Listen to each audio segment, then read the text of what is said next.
Hey there. Welcome to the Where to Next podcast. I'm your host, Stacey V, and I'm so honored to be spending the next few minutes together.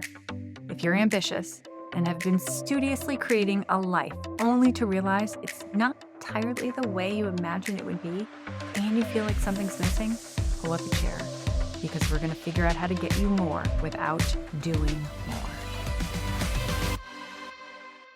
I went to an event last night. I was in community with some women, and it was so fun to do that. It had been a while. One of the components of this event before we got started was celebrating the new moon. Today is Wednesday, March 8th, 2023, and we have just come upon a new moon. And I don't know much about this. I will say I'm new, but I am very aware of the cycles and the power of the moon, and cycling with your female cycle, and the fact that the full moon brings out different errant behavior and strong energies. And I've definitely experienced a lot of that in my life, and more as I pay attention. With a moon ceremony, it's all about creating and setting an intention for the upcoming moon cycle, so the upcoming next several weeks. And a big part of that is letting go or releasing what you no longer want to bring into that, or what no longer serves you. And that's today's topic, is all about having a breakup list. And I titled it a breakup list because honestly, I just think it sounds way more fun than letting go or things to stop doing, or instead of having a to-do list, have a to-don't list.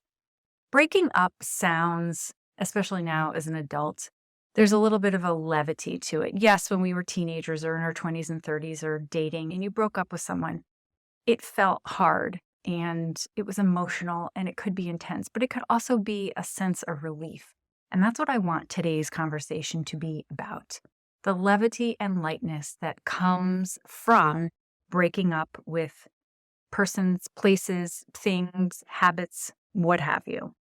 So let me start by saying, we all know what our to-do lists look like. I'm not even going to bore us, but for most of us, I would imagine all of us, the to-do list, even just saying that word, it sounds heavy. It sounds laborious. It sounds like, oh my gosh, it's never going to end. And most of what's on our to-do list is stuff that we don't really enjoy doing. It's part of what needs to happen, things that we do for other people, things that we do for work. Maybe we're volunteering. It's the things that happen when you're running a home, when you're keeping a life moving along, the way we care for ourselves and others, not the fun stuff or the good stuff or the juicy stuff, but the making a dentist appointment or scheduling a colonoscopy, which has been on my to-do list for 3 months. I kid you not. And adding, quite frankly, to this whole concept of self-care and taking care of ourselves, that's become a very big part of people's to-do lists too. And I think that's where we get a lot of this wrong. So I'm not going to digress, but I want you to know that deleting or breaking up or releasing or letting things go can be just as effective, if not more, than adding something to our list. Here's a list of things that I no longer do. Some of them may be contrary to what society does. Some of them you may do. This is not a castigation. I'm not calling anyone out. All I'm saying is these are things, habits that I no longer engage in because they don't serve me. And that is the whole point of this. I no longer have a no pain, no gain mindset. Definitely in my 20s and through my 30s, I was that person at the gym who was harder, faster, stronger, longer. How many steps, how much distance could I rack up? All of that. It didn't work for me then. I didn't realize that. Maybe it did, but it definitely doesn't work for me now. I don't like regimentation. I don't like the fact that my body started breaking down when I was doing some of those behaviors. I didn't like the way I felt overall. I changed the types of workouts and movements that I do. I broke up with that. I don't diet anymore. That is a whole other separate episode and part of previous career even. But what I gave up with dieting is all or nothing thinking. The whole concept of being on the wagon or off the wagon. the concept of being good or bad, the concept of having moral judgment around food. Again, if this is, I'm not calling anyone out at all. I'm just saying this doesn't work for me anymore. And I'm trying to give options. I'm trying to share what has worked for me in the hopes that maybe something will resonate with you. I don't have social media in my bedroom. What do I mean by that? When I'm in bed at night and I'm reading, because I read on a Kindle, I never open not never. I don't open social media. Occasionally I do, and I'll catch myself. But there's something about that for me that just feels a little, gosh, if I open this, I am inviting a cajillion people into my private, sacred space that I share with my husband. So social media is a no-go in my bed. Certain words and phrases I don't say to myself. I talked about this in episode 12, but the word should and the concept of feeling guilty. I don't do that anymore because it doesn't serve me. It is not in my highest best interest. It is not how I want to show up because I don't feel good. I feel the judgment. I feel less than. I already feel like I'm not winning, quite frankly, and I don't like to feel that way in my daily life. And also, I don't like to use those words because I don't want my children to grow up saying those words or feeling those words or taking on my stuff. Two of the things I don't say, it doesn't matter. Whatever I'm going to say or used to say about it doesn't matter, and a lot of times it was with food. Oh, it doesn't matter if I have one more bite. Oh, it doesn't matter if I have one more piece of chocolate. I want you to know it does matter. Maybe technically that one bite doesn't matter, but when we say it doesn't matter, we're chipping away at the relationship we have with ourselves. If we've committed to something and we're moving toward something bigger in the future, we're wanting to create our future self. I talked about that last week. And we shortchange ourselves and we tell ourselves, oh, this doesn't matter. We are negating what's important in the future for right now. We are choosing instant gratification today at the expense of our future. We are trading what's particularly challenging or an uncomfortable moment. And basically, we're telling ourselves something that's not true. It does matter because at some point in time, we've said this is important to us and we've set our intentions and gone along the way. And staying the course, staying consistent, and doing what we want to do, even when we don't want to do it, is what matters. Something else I don't say to myself is, I'll never get there. I'll never get it. A lot of us say this, and we've been saying it for years. And the truth of the matter is, I don't understand now, or I haven't learned how to do it in this moment, but I am always learning. I must say that 10 times a day. I say it to my kids all the time. All of us, we're always learning. Something else I broke up with, I didn't even know that this was a thing, but I don't stay in hotel rooms without windows. A couple of years ago, my husband and I went on a trip. We went to go get our dog. And we walked into this hotel room, and immediately I knew I had to leave. I couldn't stay there. It had no window. In my life of staying in hotel rooms, I've never had a situation where a room hasn't had a window. But now I know I will never stay in a room without a window. Something else I've broken up with, and this is definitely a work in progress. For the most part, it's a breakup. Occasionally we come back together, but it's a breakup.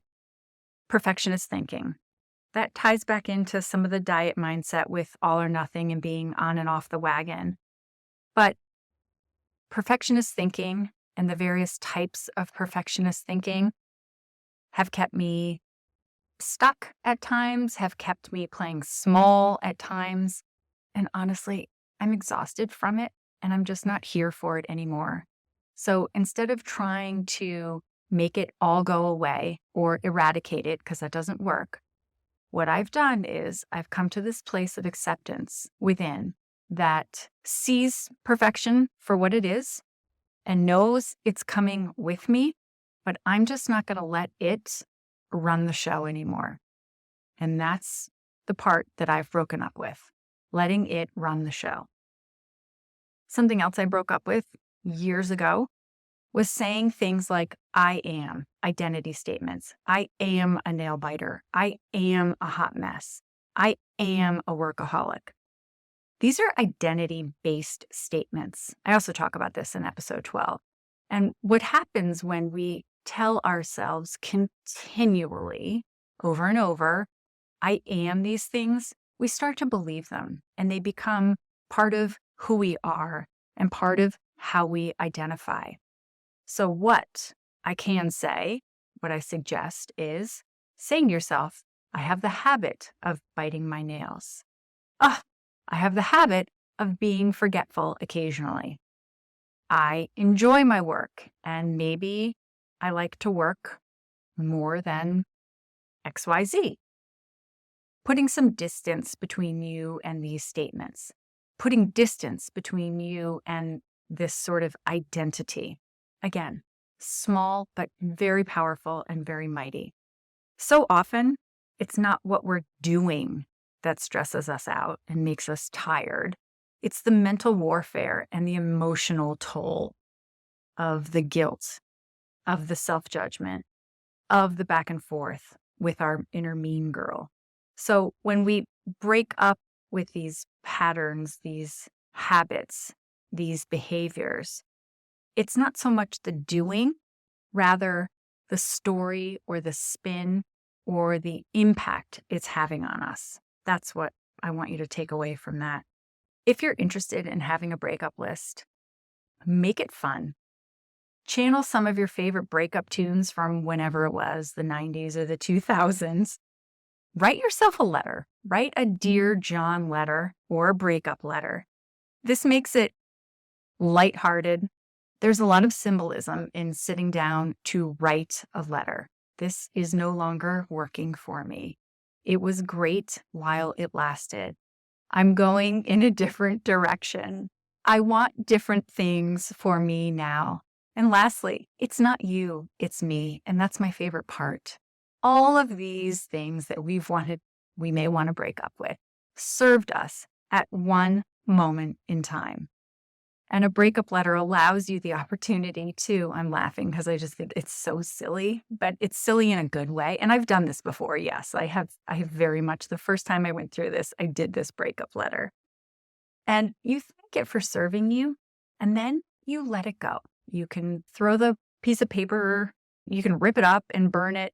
You could symbolically put it in the sink and watch it disintegrate, that kind of thing. Imagine your life for a moment without this, whatever it is you're breaking up with. And I know some of you are probably saying, oh, Stacey, I can't even imagine breaking up with this. I can't even imagine this not being a part of my life anymore. And that's exactly the point. We don't take a hot second to imagine that we could disengage, that we could break up, that we could no longer do, think, feel a certain way. But it's possible. It just takes a little bit of intention and a little bit of focus. And before that, it takes you pausing to realize, yeah, maybe I want to do this.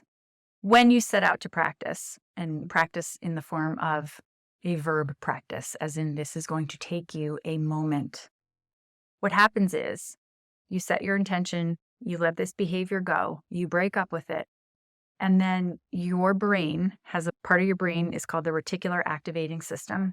And it is basically a filtration system within your brain. It's like radar. It helps you see what you're looking for. It's very similar to the concept. It's the same concept. When you go to buy a car and you set your heart on whatever it is, the Honda or the Toyota or the BMW, all of a sudden you see that model and make everywhere. It's because your brain is looking, your brain is filtering for that. That's what your reticular activating system is going to do. So you set this intention to Dear John and break up with this behavior, and you activate that part of your brain. Now, are you going to get this overnight? No, not the point. Will you get it eventually? Yes, absolutely. And your brain is going to help you. And it's eventually going to, maybe the first or second or third or even fifth time, your brain won't flag it for you. But eventually your brain is going to say, oh yeah, Stacey, wait, stop. We're not doing this anymore. And when you have those moments where you catch it or you spot it or that you're making progress, I want you to celebrate that. I want you to say, oh yeah, I'm learning.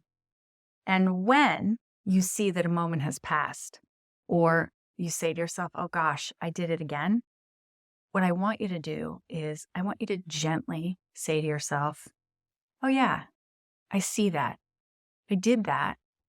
And I just remembered I'm breaking up with that and we're no longer going to do it. It's very different than, see, you're never going to get it. You're a loser. You tried again. You failed. We don't do that anymore. And in fact, if you're looking for something to break up with, I might suggest you start there. The whole beating yourself up concept. Not good. Never helpful. How do I know? Because if it was helpful, we'd be over whatever we're beating ourselves up for. See where I'm going with this? The result of this exercise will have you, first of all, engaging in some fun, some good old-fashioned fun. You're probably going to feel lighter and less stressed out because you're letting go of something. The very act of telling yourself, I'm here to let go, is less stress-inducing than adding on, because we don't need any more adding on stress. We have enough to do already. Something else that this is going to afford you is an opportunity to slowly unbecome parts of you. We all have parts of us that we don't love. And by focusing on them, we tend to get more of them. That's just how it works. But if you can gently break up and put some distance, separate that part of you from you, gently, it will fall by the wayside and melt into the background. We've taken on so much in our lives that we don't even realize. We don't take time, we don't take stock, and we don't realize the impact that certain habits, behaviors, or even people are having on our lives until they're gone, until you've intentionally decided to let go. So go have fun with this. Break up with one thing. And eventually, over time, you'll realize it's no longer a part of you and it has left space for who you are becoming. Hey, if you liked this episode or got anything from it, please do me a solid and share it with your best friend. It's super simple, easy to share, and it helps me a lot, especially as I grow and expand. I've got this goal to be an award-winning podcast, and part of that is getting this podcast into the ears of like-minded women just like yourself. Thank you so much. This podcast is strictly for educational and entertainment purposes. It is not meant as a substitute for medical advice or mental health care.